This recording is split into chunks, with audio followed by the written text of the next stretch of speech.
اچھا، تو خرم صاحب اس کا مطلب یہ جو کراچی کی حد تک جو بدحالی ہے وہ اوور آل سندھ کو بھی اگر آپ اس میں شامل کریں تو اس میں آپ ذمہ دار اور قصوروار 100% پاکستان پیپلز پارٹی کو سمجھتے ہیں، اس میں ایم کیو ایم کا کہیں کوئی کردار نہیں ہے، چونکہ پچھلی تمام حکومتوں کا حصہ رہی ایم کیو ایم، اس میں آپ کی اپنی وفاقی حکومت بھی شامل تھی اور اس وقت تک کراچی بھی ان کے ہی ہاتھ میں تھا، وہاں پر ان کے میئرز بھی آئے ہیں، پورا میجورٹی جماعت وہاں کی وہ ہوا کرتی تھی، تو اس بگاڑ میں ان کا کوئی کردار نہیں رہا، ان کے ساتھ آپ بیٹھنے کو تیار ہیں؟ ظاہر ہے انہوں نے بھی، وہ بھی مستقل کراچی شہر میں بھی دوسرے سندھ کے شہروں کے بھی منتخب نمائندے رہے ہیں، لیکن ان کی اپنی ذمہ داری اس حد تک ہے، لیکن ان کی اب ایک خواہش اور کوشش ہے کہ حیدرآباد میں بھی یا میر پور خاص میں بھی سکھر میں بھی اسی طرح کی ڈیولپمنٹ، ایک صحیح ترقی کا ایک پورا پش کیا جائے آنے والے سالوں میں، جس کی سب کو خواہش ہے کہ ہمارے شہر بہتر ہوں، ہمارے دیہات تک جو سڑکیں ہیں وہ بہتر ہوں، جو ایکسس ہے پورے ملک کی۔ اب آپ دیکھیں نا، پھر میں ایک مثال دینا چاہتا ہوں کہ وہ کیا فرق ہے جو آیا، وہ یہ ہے کہ جب سے مسلم لیگ نون نے اپنے پچھلے دور میں جو موٹر وے کا آغاز کیا، اور اب موٹر وے جو ہے وہ سکھر تک پہنچ چکی ہے، تو جو بھی لوگ اب اس موٹر وے پر جا رہے ہیں وہ ایک سندھ کے لوگ جو سکھر سے اب موٹر وے پر آ رہے ہیں اور پاکستان تک کے شمال تک آ رہے ہیں، ان کو ایک نیا احساس ہو رہا ہے کہ وہ پاکستان سے جڑے ہوئے ہیں اور وہ پاکستان سے دور نہیں ہیں، اور سکھر کے بہت سارے لوگ جو ہیں ان کے لیے ملتان جو ہے وہ زیادہ آسان ہے جانا بجائے یہ کہ وہ کراچی جائیں۔ تو یہ جو کنیکٹیوٹی ہے جو وہ اپنے آنکھوں سے دیکھ رہے ہیں، وہ یہ جنریٹ کر رہی ہے ایک ڈیمانڈ کے سندھ میں بھی وہی ترقی ہو جو پنجاب میں دیکھنے کو ملی۔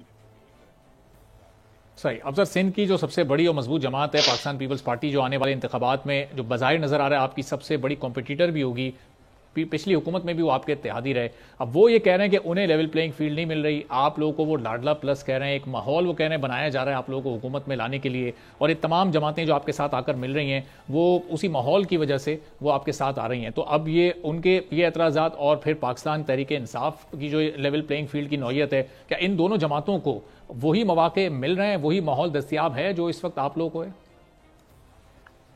جس جماعت کا جو زیادہ ان کو حمایت حاصل ہے جس صوبے میں، وہاں وہ شکایت نہیں کرتے، ہم سب دوسری، مثلا ہماری شکایت یہ ہے، اور آپ کو معلوم ہے کل ایم کیو ایم نے باقاعدہ طور پہ الیکشن کمیشن میں جا کر بھی اس کا اظہار کیا کہ جی جو حلقہ بندیاں ہوئی ہیں اس میں پاکستان پیپلز پارٹی کو فیور کیا گیا ہے اور ان کو اکوموڈیٹ کیا گیا ہے۔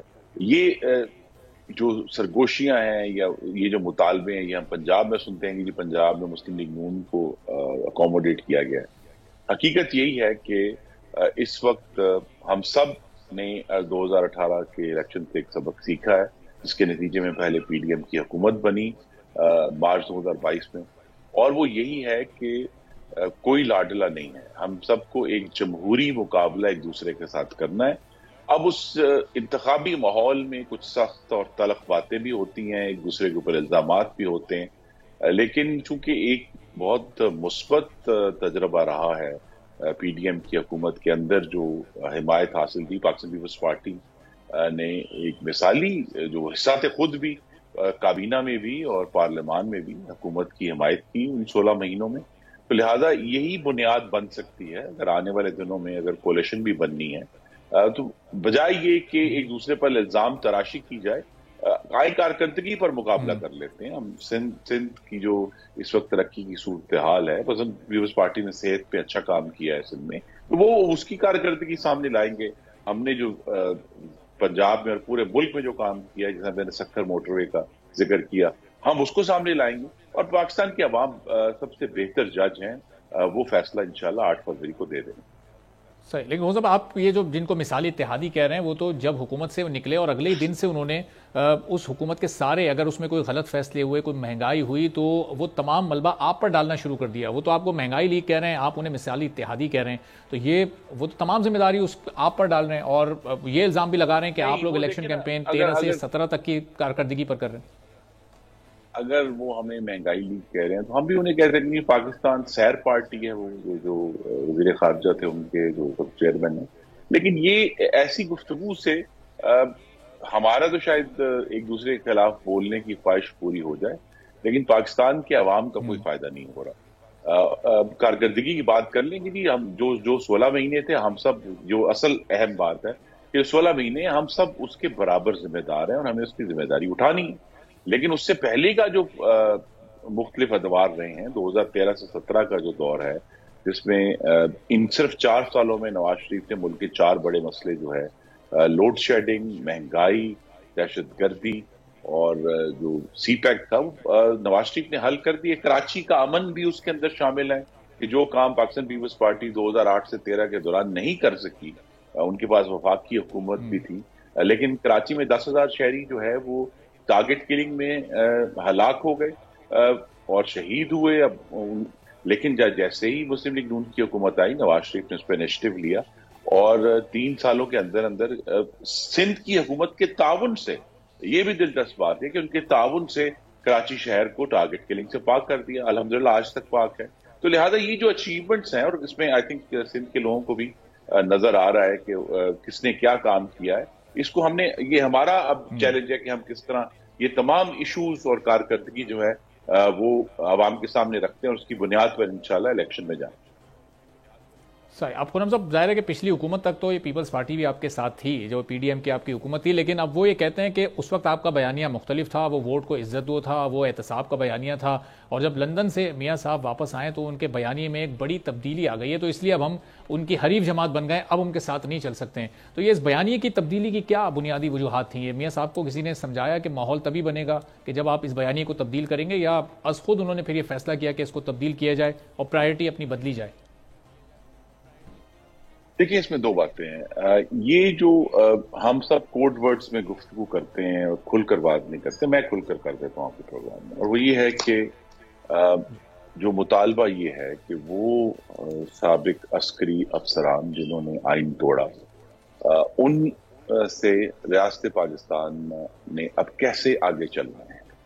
اس کا جو سب سے مشکل تجربہ ہے وہ مسلم لیگ نون نے 2013 میں کیا، اور مرحوم بہشتی جن پرویز مشرف کو ہم عدالت میں لے کر گئے.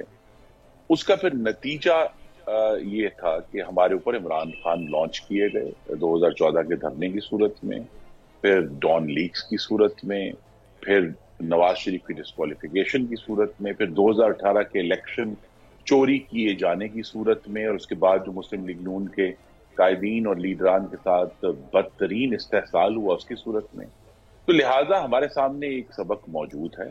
مسلم لیگ نون کا جو بنیادی نظریہ ہے کہ ووٹ کو عزت دو، وہ اپنی جگہ پر کھڑا ہے.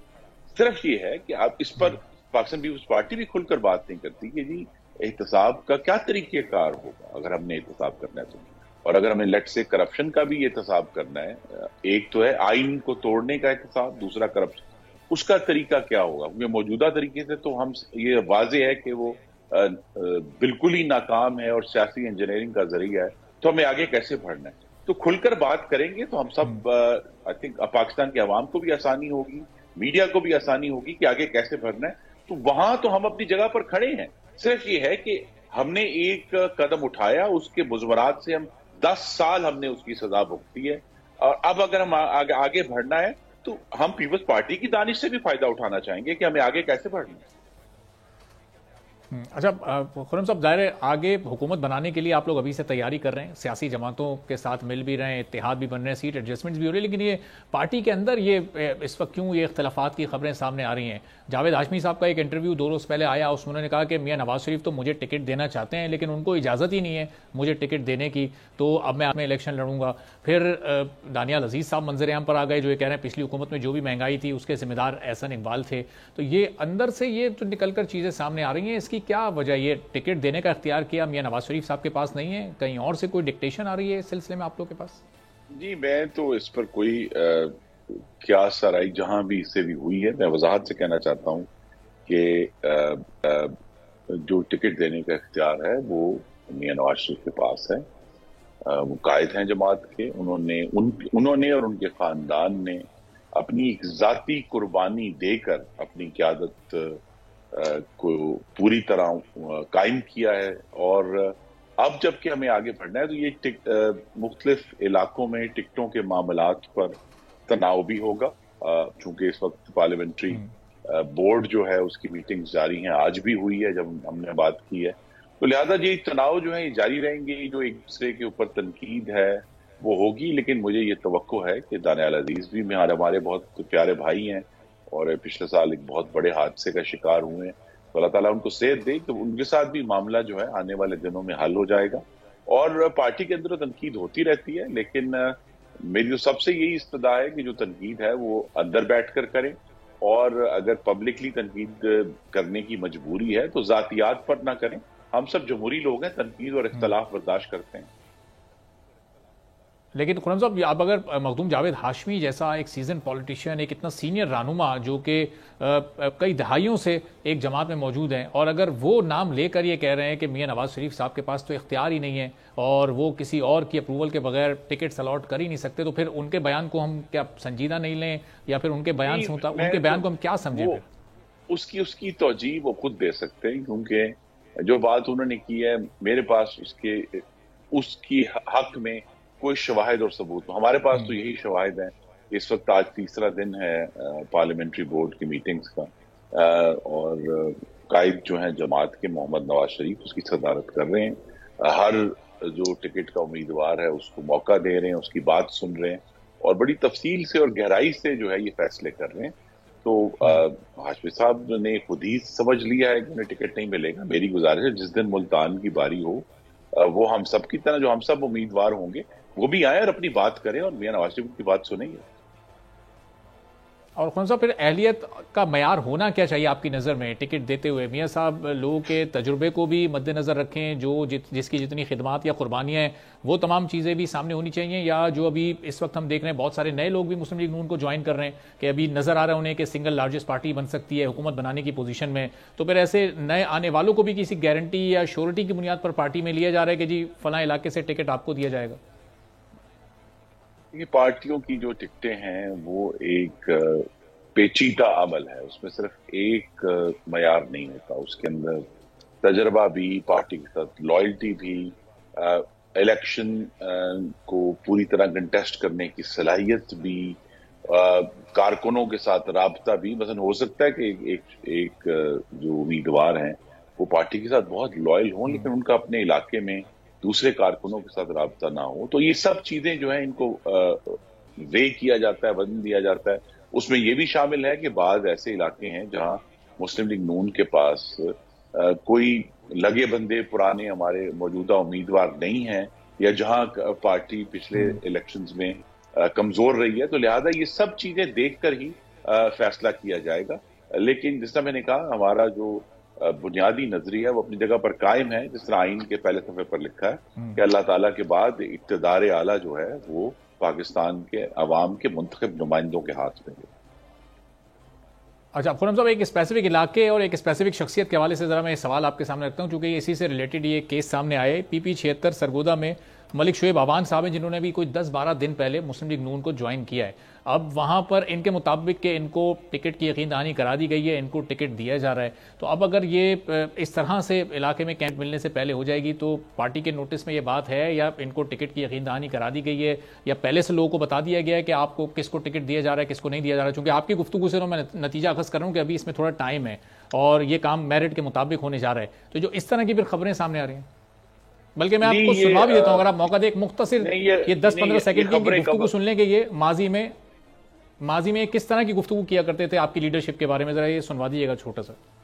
خرم صاحب، یہ صاحب یہ ریسنٹلی ابھی شامل ہوئے ہیں پاکستان مسلم لیگ نون میں، کوئی 2 ہفتے ہوئے ہیں، اس سے پہلے یہ پاکستان پیپلز پارٹی میں بھی رہ چکے ہیں، پی ٹی آئی میں بھی رہ چکے ہیں، اور ان کے مطابق نون لیگ کا ٹکٹ انہیں ملنے جا رہا ہے، اس لیے نون لیگ میں شامل ہوئے ہیں، یہ کینڈیڈیٹ ہوں گے پی 76 سے۔ جی میں تو چونکہ انڈیویجولز پر بات نہیں کروں گا، یہ میں ضرور کہہ سکتا ہوں آپ کے توسط سے، آپ کے ناظرین سے، کہ ہر جو ٹکٹ کا امیدوار ہے وہ یہی کہتا ہے کہ مجھے یقین دہانی ہے اور ٹکٹ مجھے ملے گا، لیکن ابھی کوئی حتمی فیصلہ کسی بھی ٹکٹ کا نہیں ہوا جب تک یہ وہاں سے باقاعدہ طور پہ ایشو نہیں ہوا۔ اور بھی اس پہ چونکہ انٹرویوز ہو رہے ہیں اور وقت کے ساتھ ساتھ جیسے جیسے انٹرویوز کے جو نتائج ہیں وہ اگلے چند دنوں میں آنا شروع ہو جائیں گے، لیکن ابھی پہلے ہی کسی کا کہہ دینا کہ جی جو ہے مجھے ٹکٹ مل گیا ہے، یہ بہت قابل اسباب۔ ٹھیک ہے خرم دستگیر صاحب، یہاں آپ کو تھوڑا سا میں روکوں گا، ایک چھوٹا سا بریک لیتے ہیں، بریک کے بعد واپس آئیں گے۔ خرم دستگیر صاحب مسلم لیگ نون کے سینئر رہنما ہمارے ساتھ موجود ہیں، یہیں سے گفتگو کے سلسلے کو آگے بڑھائیں گے۔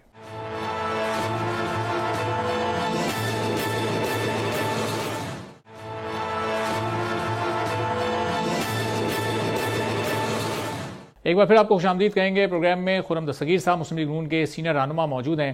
تو خرم صاحب ایک تجویز آ رہی ہے قومی حکومت کی. محمد علی درانی صاحب بھی پچھلے ہفتے میں پروگرام میں موجود تھے میرے ساتھ, اور انہوں نے کہا کہ میں زرداری صاحب سے بھی, نواز شریف صاحب سے بھی, اور پی ٹی آئی کی لیڈرشپ سے بھی, اور باقی تمام جماعتوں سے بھی یہ کرتا ہوں, یہ درخواست کرتا ہوں کہ پاکستان کے وسیع تر مفاد میں اور ملک کے اصل بنیادی مسئلے کے حل کے لیے قومی حکومت تجویز دیں, جس میں کہیں کوئی اپوزیشن نہ ہو, سب حکومت کا پارٹ ہوں, اور ایک مشترکہ ایک نیشنل پالیسی دی جائے جس میں اکانومی بھی شامل ہو. تو یہ ان کی یہ تجویز آپ کو اس وقت قابل عمل نظر آ رہی ہے, یا کوئی ان سے ملاقاتیں یا وہ کوئی پیغام کسی کا آپ کی قیادت کے پاس لے کر آئیں؟ جی, تجویز تو نئی نہیں ہے, بہت عرصے سے یہ کوشش ہو رہی ہے, لیکن ہم نے یہی دیکھا ہے کہ بہتر قیاس پاکستان کے عوام پر کرنا ہے. تو لہٰذا اگر درانی صاحب اپنی ایک جماعت بنائیں جو اس ایجنڈا کے اوپر الیکشن لڑے گی, جی اگر ہمیں عوام ووٹ دیں گے تو ہم قومی حکومت بنائیں گے. لیکن جو 16 ماہ 15 جماعتوں کی حکومت رہی ہے وہ پریکٹیکلی ایک قومی حکومت تھی. خاص طور پہ میں ذکر کروں گا کہ اتنی بڑی نمائندگی وفاقی حکومت میں بلوچستان کی طرف سے اس سے پہلے نہیں ہوئی. بہت مثبت بات تھی, چاروں صوبوں کی جماعتیں موجود تھیں, مذہبی جماعتیں موجود تھیں, دائیں اور بائیں بازو کی جماعتیں موجود تھیں. تو جو ابھی ہم نے 16 مہینے کا جو ایک تجربہ ہوا ہے وہ ایک پریکٹیکلی ایک قومی حکومت تھی. وہ بھی ہم نے دیکھ لیا کہ اس میں کہاں آسانیاں تھیں اور کہاں مشکلیں تھیں. تو کوئی بھی اصل جو ایشو ہے, دیکھیے ہمارے سامنے سب سے بڑا چیلنج اس وقت پاکستان میں مہنگائی کو روکنا ہے, اور اس کے بعد پاکستانی روپے کی قدر کو گرنے سے روکنا ہے. یہ دو چیلنج نمبر ٹاپ کے اوپر ہیں. اس کے بعد پھر جو اس وقت ایفرٹ ہو رہی ہے کہ پاکستان میں نئی سرمایہ کاری آئے بیرون ملک سے, تاکہ ہمارا جو فورن ایکسچینج کا مستقل بحران ہے وہ حل ہو, وہ پرائیورٹی ہے. تو لہٰذا اگر ایک ایسی حکومت پاکستان کے عوام منتخب کرتے ہیں جس کے اندر یہ سمجھ اور متانت ہو کہ وہ یہ کام کر سکے, اپنے سیاسی مشکل میں بھی اپنے آپ کو ڈال کر اپنی حکومت کے آغاز میں, لیکن جو کام قوم کے لیے ضروری ہیں, پاکستان کے جو نوجوان مرد و خواتین ہیں ان کے نیا روزگار پیدا کرنے کے لیے ضروری ہیں, اگر وہ حکومت موجود ہے اور پاکستان کے عوام سے منتخب کرتے ہیں تو پھر یہ اچھی باتیں ضرور نیشنل گورنمنٹ ہونی چاہیے. ہم سب کو ہمیں معلوم ہے کہ ہم کب سے یہ بات سن رہے ہیں کہ جی یگانگی ہونی چاہیے, لیکن بہتر یہی ہے کہ ایک ایسی حکومت, اور یہی اس لیے ہم یہ بات کر بھی رہے ہیں کہ پاکستان کے عوام جو ہے اس دفعہ سیاسی استحکام کے لیے بھی ووٹ دیں, اور اس قسم کا ووٹ دیں تاکہ ایک ایسی حکومت بن سکے جس کے پاس ایک واضح اکثریت موجود ہو, جو کہ پھر کھل کر جو فیصلے کرنے والے ہیں ان پر بات بھی کرے, وہ فیصلے لے بھی, اور پاکستان کو آگے لے کر چلے. بیکاز اس وقت ہم اب 76 سال کے بعد یہاں نتیجے پر پہنچ چکے ہیں کہ پاکستان کی جو معاشی صورتحال ہے, پاکستان کی جو خارجہ پالیسی کی صورتحال ہے, پاکستان کے اندر اندرونی وفاقیت اور جمہوریت کی صورتحال ہے, وہ اس تجربہ عمرانی کے نتیجے میں بہت مخدوش ہے. اور پریکٹیکلی ہم نے 16 مہینے اس کو بہت کوشش کی کہ ہم اس کو باقاعدہ طور پہ سالویج کریں ایک ڈوبی ہوئی کشتی کو, لیکن ابھی بھی مشکلات موجود ہیں. تو آنے والی حکومت کی اسٹرینتھ ہوگی تو وہ یہ کام کر سکیں گے, کیونکہ نیشنل گورنمنٹ میں تو ایک اور بھی ایشو ہے جس کی طرف کم توجہ دی جاتی ہے کہ وہ تو مستقل طور پہ ایک ڈائیلاگ کا ایک دوسرے کے ساتھ کرتے رہتے ہیں کہ جی جو ہے وہ کہاں نیگوشیٹ کرنا ہے آپس میں, کہاں کس پالیسی میں کس کو کیا ہوگا.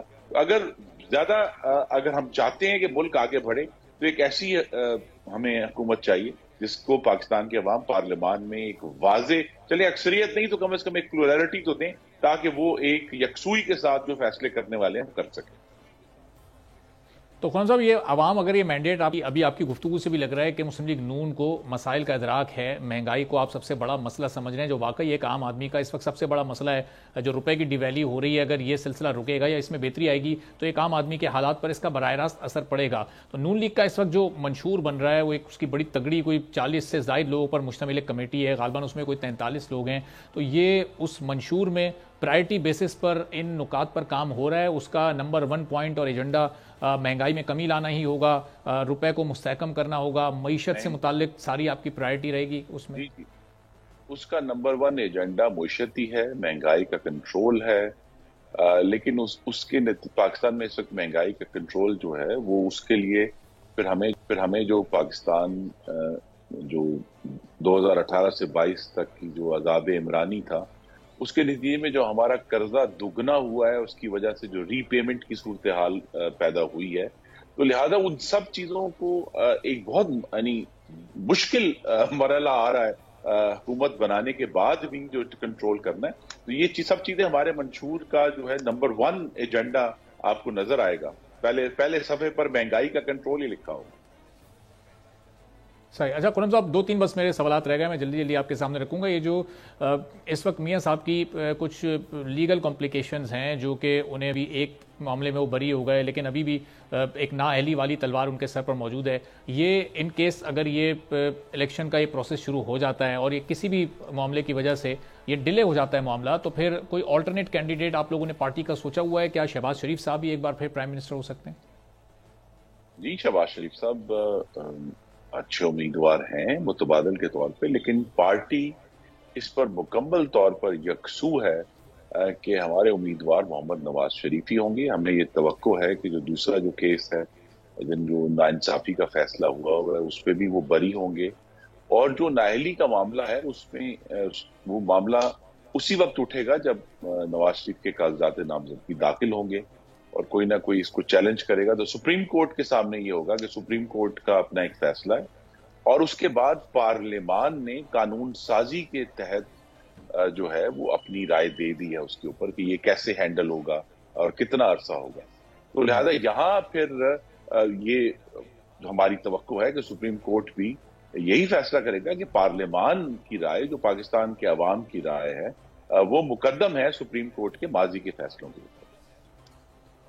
صحیح. اور خرم صاحب، نون لیگ الیکشن میں اب کسی بھی قسم کا مزید ڈیلے تو نہیں چاہتی؟ چونکہ پہلے تاثر پیپلز پارٹی بنا رہی تھی کہ آپ لوگ شاید میاں صاحب کی واپسی ہو جائے، یہ قانونی کمپلیکیشنز ہیں، تو اس لیے آپ لوگ ڈیلے چاہتے ہیں.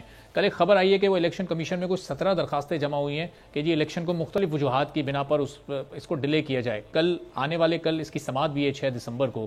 تو یہ اب اس وقت کون لوگ ہیں جو کہ یہ اس طرح کی درخواستیں الیکشن کمیشن کو دے رہے ہیں کہ الیکشن کو ڈیلے کیا جائے؟ کیا اس وقت حالات سازگار آپ کو نظر نہیں آ رہے الیکشن کے لیے؟ ہر قسم کی رائے سامنے آتی ہے، لیکن اس معاملے میں بھی ہم بالکل فوکسڈ ہیں کہ انشاءاللہ جو الیکشن کمیشن نے اپنا ایک وعدہ پورا کیا، انہوں نے کہا کہ وہ 30 نومبر کو حلقہ بندیوں کی جو حتمی فہرست ہے وہ جاری کر دیں گے. انہوں نے 30 نومبر کو کر دی ہے.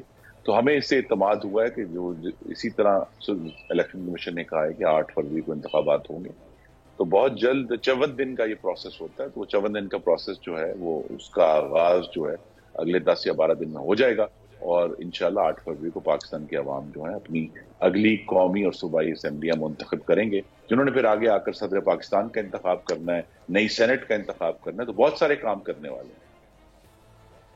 صحیح. تو اب خرم صاحب، چونکہ آپ کی جماعت کا سب سے زیادہ فوکس آنے والے دور میں معیشت پر ہے، تو اس وقت پاکستان IMF کے پروگرام میں ہے آلریڈی، دوسری ابھی قسط آنی ہے، تھوڑا ڈیلے ہو گئی. نگراں حکومت ابھی یہ سوچ رہی ہے کہ IMF کے ایک اور پروگرام کے لیے ابھی سے اپلائی کر دیا جائے. اب اس کی کیا شرائط ہوں گی، کیا اس کی کنڈیشنز ہوں گی، وہ کتنا سخت ہو سکتا ہے، ابھی تو اس بارے میں کوئی اندازہ نہیں لگایا جا سکتا.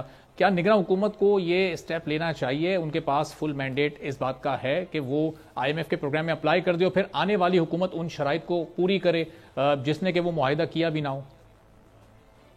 جی، وہ آغاز ضرور کر سکتے ہیں، لیکن کسی بھی معاہدے پر جو دستخط کرنے ہیں وہ ایک منتخب حکومت کا مینڈیٹ ہے. تو لہذا وہ آغاز ضرور کر دیں پروسیس کا، لیکن جو اس کی فائنل نیگوسیشن ہے وہ ایک منتخب حکومت ہی انشاءاللہ کرے گی.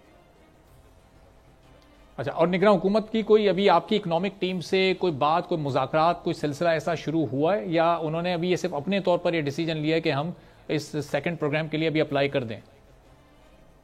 جی نہیں، ابھی تک تو باقاعدہ طور پر کوئی ڈسکشن نہیں ہوئی، لیکن آپ کو معلوم ہے کہ مسلم لیگ نون میں بہت تجربہ کار وزراء معیشت کے حوالے سے موجود ہیں.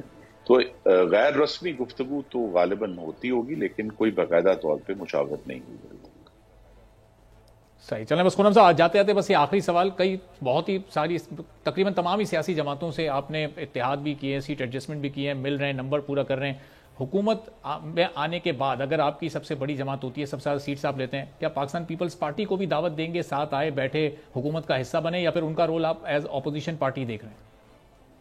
جی نہیں، اپنا رول انہوں نے خود تعین کرنا ہے، لیکن اگر وہ ایسی صورتحال ہوگی ہم ضرور انہیں دعوت دیں گے.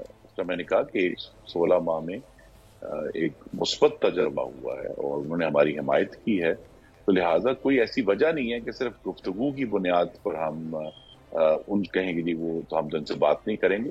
یہ نہ بات کرنے کا جو رویہ ہے جو کہ عذاب عمرانی کا وتیرہ تھا, اس نے پاکستان کو نقصان پہنچایا. ہم جمہوری جماعتیں ہمارے سے بات کریں.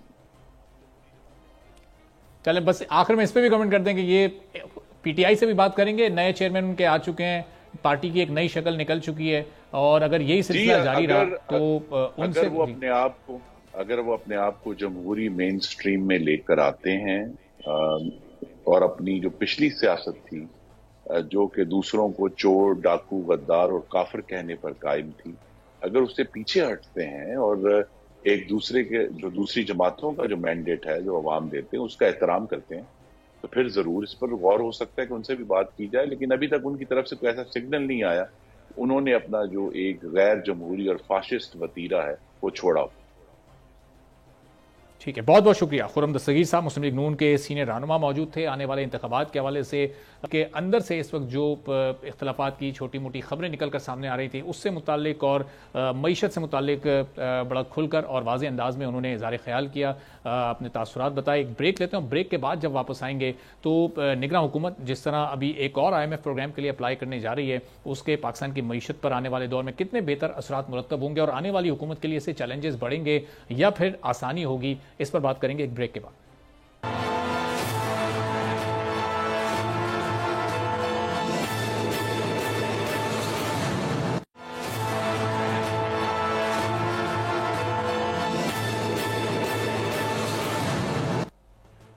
پروگرام میں پھر آپ کو خوش آمدید کہیں گے, اور خبریں سامنے آ رہی ہیں کہ پاکستان IMF کا ایک اور پروگرام لینے جا رہا ہے, ایک اور پروگرام میں اپلائی کرنے جا رہا ہے. جو ابھی سیکنڈ انسٹالمنٹ گزشتہ اسٹینڈ بائی معاہدے کی آنی ہے وہ تو اپنی جگہ پر ہے, لیکن اس وقت نگراں حکومت میں یہ غور کیا جا رہا ہے, مشاورت چل رہی ہے کہ چونکہ 8 فروری کو انتخابات ہونے ہیں اور اس کے بعد پھر اگلی حکومت آئے گی, تو بجٹ اور اس حکومت کی فارمیشن کے درمیان کوئی 4 ماہ کا وقت ہوگا, تو اس وقت پھر وہ بجٹ پر کام کر لیں, اور اس کے لیے جو فنڈز ہوں گے اس کی ریکوائرمنٹ بھی ضروری ہوگی. تو پہلے سے IMF کے پروگرام میں اپلائی کر کے آنے والی حکومت کے لیے یہ آسانیاں پیدا ہو سکیں. لیکن اب سوال یہاں پر یہ ہے کہ نگراں حکومت کیا ساری ٹرمز اور کنڈیشنز کو بھی خود ہی طے کرے گی, یا پھر یہ جسٹ نگراں حکومت اس کو انیشیٹ کرے گی اور پھر سگنیچر اور ساری جو فارمیلٹیز ہیں وہ آنے والی منتخب حکومت پوری کرے گی, اور پاکستان کی معیشت کو یہ فیصلہ مستحکم کرے گا, یا پھر آنے والی حکومت کے لیے چیلنجز اس سلسلے میں بڑھ سکتے ہیں. اسی پر گفتگو کریں گے. اور جو سیکنڈ انسٹالمنٹ IMF کی $70 کروڑ کی آنی تھی وہ تھوڑی سی ڈیلے ہو گئی ہے. ابھی 14 فروری تک کا جو ایگزیکٹو بورڈ کا شیڈیول ہے اس میں پاکستان کا کیس شامل نہیں ہے,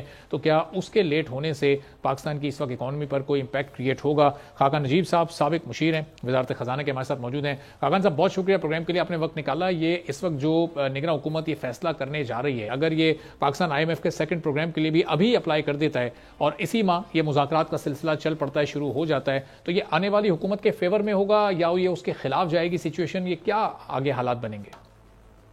بسم اللہ الرحمن الرحیم. دیکھیے, ایک تو یہ ہے کہ جو ریلیٹو کام آپ کو اس وقت اکانومی میں دکھائی دے رہا ہے, جو تھوڑی سی میکرو اکنامک سٹیبلٹی دکھائی دے رہی ہے, تھوڑا سا آپ کو جو فزیکل مالیاتی اور ایکسٹرنل بیرونی ڈیفیسٹس جو ہیں, خسارے جو ہیں, ان میں کمی دکھائی دے رہی ہے, اور تھوڑا سا جو فارن ایکسچینج ریزروز ابھی بھی ڈپلیٹ ہو رہے ہیں but at a lower pace deplete ہو رہے ہیں.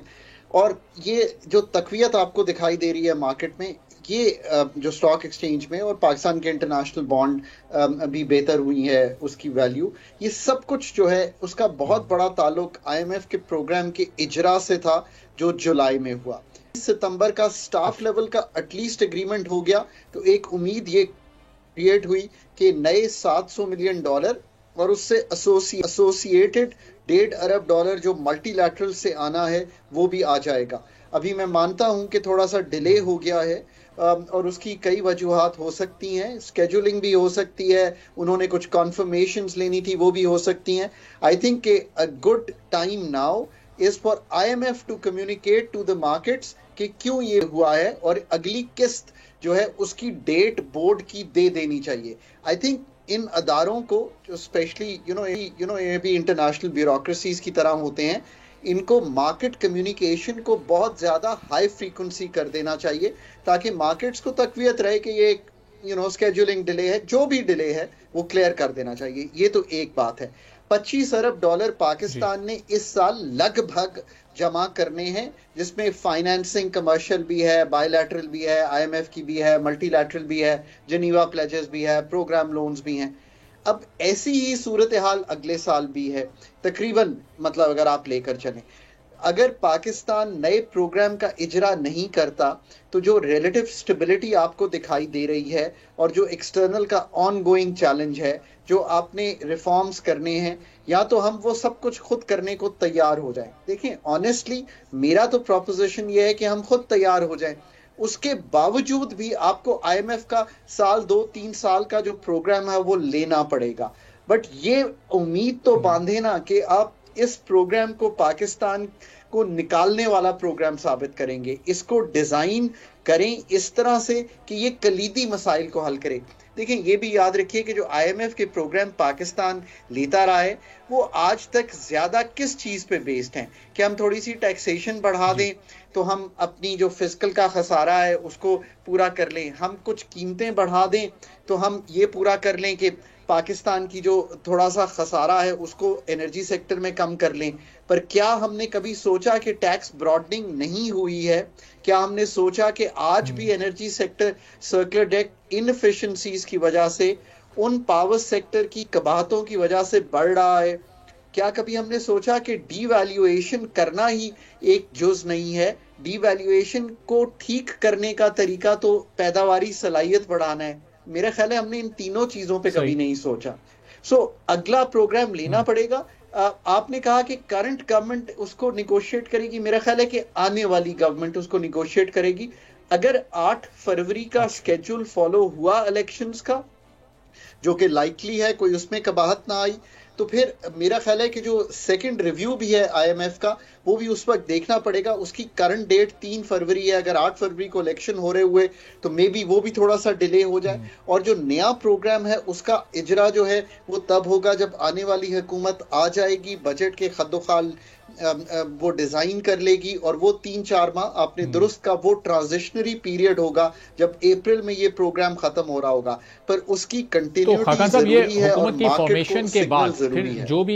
جو بھی اکنامک ٹیم آئے گی اس کے لیے پھر بڑی چیلنجنگ سچویشن نہیں ہو جائے گی کہ ایک تو اتنے شارٹ ٹرم میں آپ کو بجٹ پلان کرنا ہے، پھر IMF کے ساتھ بھی نیگوشیٹ کرنا ہے، اور IMF کے ساتھ نیگوشیشن کا ظاہر ہے ایک پریشر ہوتا ہے، ان کی ٹرمز کنڈیشنز وہ جو بھی گورنمنٹ ہو اس وقت اس کو بہت سخت لگ رہی ہوتی ہیں. تو وہ کتنا بڑا چیلنج ہوگا پھر آنے والی اکنامک ٹیم کے لیے دونوں چیزوں کو دیکھنا. You couldn't have said it better. The economic challenge, the social challenge, the energy sector challenge huge ہیں پاکستان میں، اس میں کوئی شک نہیں.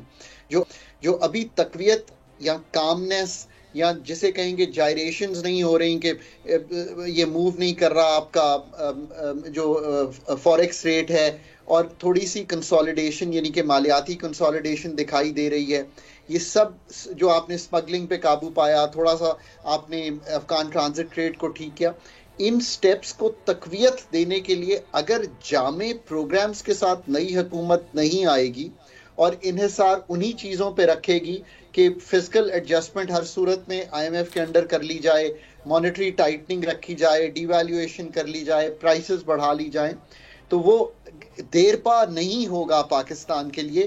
اب یہ کام ہم کر چکے ہیں، اب کام ہے پاکستان کی سرجیکل ٹریٹمنٹ کے. سرجیکل ٹریٹمنٹ ہر ایریا میں پاکستان کی گروتھ کو ری وائر کرنا ہے تاکہ اس کی ڈیپینڈنس ڈیٹ فنڈڈ چیزوں سے اٹھ کر پاکستان کی پیداواری صلاحیت کو بڑھانے پر آئے.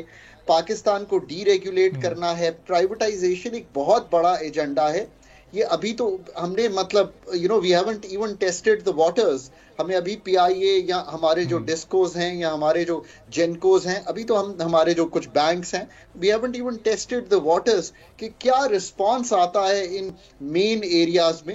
It is not about just پہلے ریسٹرکچر تو PIA کو کریں گے، اس کی فائنینسنگ ٹھیک کریں گے. جتنے بڑے بڑے ریفارمز کی آپ بات کر رہے ہیں تو ہماری پولیٹیکل پارٹیز میں اور ان کی اکنامک ٹیمز میں کیا اتنی کیپیسٹی ہوتی ہے کہ یہ ڈیسیجنز وہ کر سکیں اور پھر اس کا پریشر بھی لے سکیں اور اس کو جسٹیفائی بھی کر سکیں؟ کیونکہ IMF پروگرامز میں ہم کب تک جاتے رہیں گے؟ کبھی تو ہمیں نکلنے کا بھی سوچنا ہے نا. تو وہ ایک نقطہ آغاز، کیا یہ درست وقت ہے کہ اب اس کو شروع کیا جائے اس پروگرام سے باہر آنے کے لیے؟ تو دیکھیں نا پریکٹیکلی تو اب یہ بات یہاں ہے کہ you can continue like this but that is not an option, because آپ کے پاس نہ زر مبادلہ کے ذخائر ہوں گے، نہ آپ کی ایکسپورٹ کچھ کما کے دے رہی ہوگی، اور ڈیٹ بڑھتا چلا جائے گا. Is that really an option? I think option رہ ہی نہیں گیا. So maybe under the SIFC umbrella ہمیں کوئی پروفیشنل سیٹ اپ ایسا بنا لینا چاہیے جو کنٹینیوٹی، جو لوکل چیزوں کی امپلیمنٹیشن ہے ان کو انشور کرے. پولیٹیکل پارٹیز کے پاس آج وہ دن کا وقت ہے، اور آج کہ وہ اپنی پولیٹیکل ٹیم میں، ٹیکنوکریٹک ٹیم، مینیفیسٹوز ڈیپر، اور یہ نہیں کہ ہم صرف پرائیویٹائزیشن کرنا چاہتے ہیں، آپ کس ادارے کو کیسے پرائیویٹائز کریں گے، اس کی تیاری کیسے کریں گے، آپ پرائیویٹائزیشن کمیشن کو کیسے ٹھیک کریں گے. دیکھیں بیچنے سے پہلے تو میرا سوال یہ ہے کہ ایک منسٹر فار پرائیویٹائزیشن ہے، ایک چیئر پرسن فار پرائیویٹائزیشن ہے، ہم کبھی مطلب وہ ٹیم ہی نہیں لا سکے جو ریسٹرکچرنگ کا کام کرے، ان اداروں کو تیار کرے تاکہ ہم ان سے ان کی ویلیو لے سکیں. پھر ہم یہ کہہ دیتے ہیں کہ جی یہ تو تیار ہی نہیں ہے ادارے، ہم تو ان کو کر ہی نہیں سکتے. کلین اپ تو کرنا ہمارا کام ہے نا. میں اپنا گھر بیچنا چاہتا ہوں تو رنگ روغن تو میں کروں گا نا، اس کی پائپس تو میں ٹھیک کروں گا، اس کی پلمبنگ تو میں ٹھیک کروں گا، اس کی جو کاغذات ہیں وہ میں کلیئر کروں گا، اس کی پراپرٹی ڈاکیومنٹس میں کلیئر کروں گا. یہ سب کچھ آج آپ کو ڈسکورس میں کرنا ہے. گو ہیڈ اینڈ ڈو اٹ. جتنا یہ کلین اپ کریں گے اتنی ہی اس کی ویلیو بہتر ملے گی. جتنا سرکولر ڈیٹ اس کا کلین اپ کریں گے، جو یہ کام میں نے رکھے ہیں، ریسٹرکچرنگ، ری فائنینسنگ، HR کلین اپ، یہ کام تو پرائیویٹائزیشن کمیشن کے کرنے کا ہے. ان کو یہ اہلیت بھی ہونی چاہیے، یہ امپاورمنٹ تو ان کے آئین، ان کو آرڈیننس کے مطابق موجود ہے. یہ کسی بھی گورنمنٹ کو پھر اپنی اکنامک ٹیم کو کیا اتنا انڈیپینڈنٹ کرنا ہوگا، اتنا اختیار دینا ہوگا کہ یہ سارے ڈیسیجنز وہ لے سکیں؟ چونکہ عام طور پر ہم یہ بھی دیکھتے ہیں کہ اکنامک پالیسیز میں بھی ہماری گورنمنٹ کی مداخلت ہوتی ہے، بہت ساری چیزیں کرنے سے متعلقہ ڈپارٹمنٹ کو روکا بھی جاتا ہے، اس میں سیاسی مفادات بھی ہوتے ہیں، اس میں اور بھی بہت سارے ایلیمنٹس شامل ہوتے ہیں. تو یہ پھر ایک انڈیپینڈنٹ اکنامک ٹیم ہی یہ سب کر سکتی ہے؟ دیکھیں جی ایبسولوٹلی تھنکرز کی ٹیم بنائیں. لوکل ڈاکٹرز نے یہ سرجری کرنی ہے، IMF کے پروگرام کی امبریلا ساتھ رکھیں، ساتھ گیٹ یور لوکل ڈاکٹرز جو یہ کام شروع کریں. جیسے آپ SIFC کے تھرو ایک انویسٹمنٹ کی رجیم بنانا کی کوشش کر رہے ہیں اور باہر سے پیسے لا رہے ہیں، ویسے ہی آپ کو یہ اکنامک تھنکر جو ہیں یہ سارے کام کریں گے جو میں نے آپ کے سامنے رکھے ہیں. وہ اس کو دیکھیں، اٹ از نیشنز جو ہے نا وہ اس طرح سے ڈیفائن نہیں ہوتی کہ انہوں نے کون سے پلان بنائے، انہوں نے کون سے چیزیں سامنے رکھی. نیشنز ڈیزائن ہوتی ہیں کہ کون اس کو انویزج کر رہا ہے پلان کو، سو دیٹ اس پلان میں وہ ڈیپتھ اور بریڈتھ ہو کہ وہ اکانومی وائڈ جو چینجز ہیں، ایکو سسٹمز جو ہیں وہ کریٹ کرے. نمبر 2 پھر وہ ان کو لکھ کون رہا ہے، ابھی تو ہم اس جگہ پہ پہنچے ہی نہیں ہیں. اور تیسرا پھر وہ کون سی ٹیم ہے جو اس کو ایگزیکیوٹ کرنے جا رہی ہے. یہ 3 جو جز ہیں they have to come together. Pakistan afford نہیں کر سکتا اینی مور کہ کوئی بھی سیٹ اپ نیا جو آئے گا وہ اتنا پریپیئرڈ نہ آئے ان چیلنجز کو ڈیل کرنے کے لیے. بیکاز آج ہی آپ دیکھیے نا جو بجلی کی ابھی خبریں آپ کے سامنے آئی ہیں، یہ آپ کو مطلب مجھے تو بہت تکلیف دیتی ہیں کہ اتنا بڑا اگر ہولز ہیں تو how do we overcome them. And انشاءاللہ آئی تھنک یہ سب ڈویبل چیزیں. اچھی چیز یہ ہے کہ وی آل آر ٹاکنگ اباؤٹ اٹ، اور یہ عیاں ہو گیا ہے کہ اگلا جو پاکستان کا 5 سالہ ایجنڈا ہے وہ کیا ہے. ٹھیک ہے، بہت بہت شکریہ. خاقہ نجیب صاحب سابق مشیر وزارت خزانہ ہمارے ساتھ موجود تھے. گفتگو آپ نے خاقہ نجیب صاحب کی سنی. ناظرین آج کے پروگرام کا وقت بالکل ختم ہو گیا، اجازت دیجیے، اللہ حافظ.